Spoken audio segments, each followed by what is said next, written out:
The first scream came from the mountains, and the village knew someone was going to die.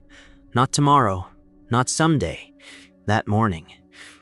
People say every village has its stories, but some stories don't stay stories. Some of them bleed into real life. Some of them destroy families so completely that even the gods people pray to turn silent.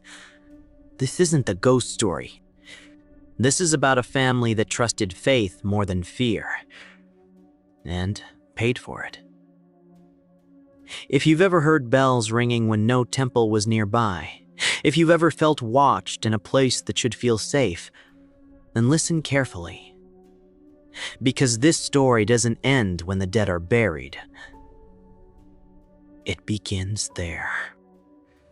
The village sat deep in the hills of northern India, surrounded by forests so thick that sunlight barely touched the ground in some places.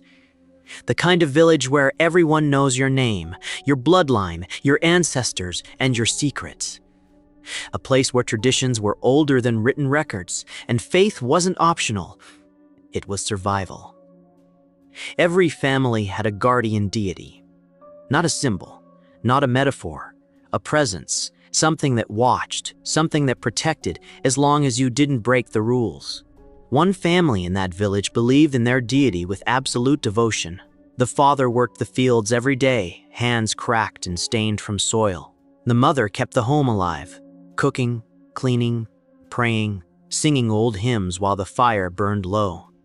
Their sons grew up barefoot, running through rain and mud, learning early that life was hard but honest. As the years passed, the sons married and left. Cities called to them with jobs and money and promises the village couldn't make. One moved far away. The younger son, Gagan, joined the army. He wore the uniform proudly, but every leave brought him back to the mountains. Eventually, illness struck the father, the kind that drained strength silently. Word reached the sons, and they returned home, standing by his bed, listening to stories they'd heard 100 times already. When the old man's health improved slightly, he asked them a simple question. Why leave? No anger, no accusation, just confusion. The older son went back to the city. Gagan stayed. That decision changed everything. Months later, the father died. Grief settled into the house like fog. Heavy, suffocating. Gagan left the army soon after, saying he needed to be there for his family. His wife, Madhu, tried to hold things together. She raised their daughters, helped in the fields, and every morning walked with her mother-in-law to the temple. Rain or sun, cold or sickness, they never missed a day. People say devotion keeps evil away. They were wrong. One morning, rain poured relentlessly, turning dirt paths into slick traps. The two women left early, bells echoing faintly through the trees.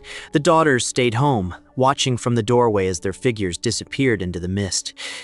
They never returned.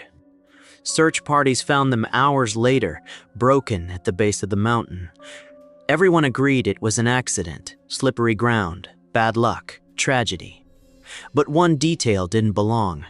Madhu's body had a deep wound on the right side of her chest. Some said animals, some said rocks. No one said murder. Gagan said nothing at all. The funeral pyres burned long into the night. Smoke rose into the mountains like a signal. The daughters cried until their voices gave out. And something else listened. Grief hollowed Gagan out. He stopped working, stopped talking. His anger leaked out in small ways at first, sharp words, long silences. Then it turned physical. The daughters grew quiet. Too quiet. Years passed. The girls grew older, stronger. They helped with the land. For a moment, it looked like the family might survive what happened. Then, the older daughter began to change. It started with exhaustion, a crushing weight on her chest, like something sitting on her while she walked. Then, bruises appeared, dark, spreading marks no one could explain. At night, She whispered to walls, stared into corners, screamed at nothing. Sometimes she laughed. Sometimes she cried like someone else was crying through her. The younger sister watched from the shadows, shaking, saying nothing. Fear had taught her silence. One evening, Gagan noticed a mark on his daughter's chest, right side. Same place. He took her to the temple. The priest began the ritual, chanting prayers older than memory. Incense filled the air. The girl's breathing changed. Her eyes rolled back, then locked onto the priest. The priest froze. One word left his mouth before he ran. Masan. In that region, Masan weren't spirits that wandered aimlessly. They were violent, purposeful. They didn't possess without reason, and once inside, they rarely left. The village gathered. Whispers turned into fear. Fear turned into blame. People demanded Gagan leave. They said the gods were angry, that his house was cursed. Gagan begged for time. 1 week. During the chaos, the priest noticed something else. The younger daughter trying to speak, trying to warn him. When the crowd thinned, she told him the truth. Her mother didn't slip. Her grandmother didn't slip. Her father pushed them. The ritual resumed. The possessed girl screamed, not like a child, but like a woman drowning in rage and grief. The voice that came out of her mouth wasn't hers. It was Madhu's.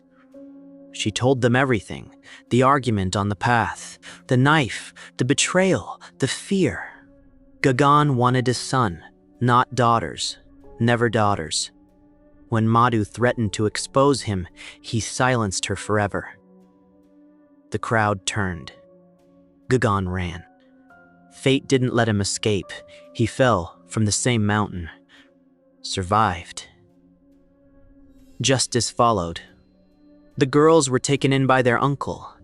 The possession faded. The wounds healed. But people say on rainy mornings, temple bells ring by themselves, and somewhere in the forest, a man still screams. If you've experienced something you can't explain, if your village hides secrets that refuse to stay buried, send your story. Some truths deserve to be heard. Subscribe, stay safe, and remember, not all monsters are dead.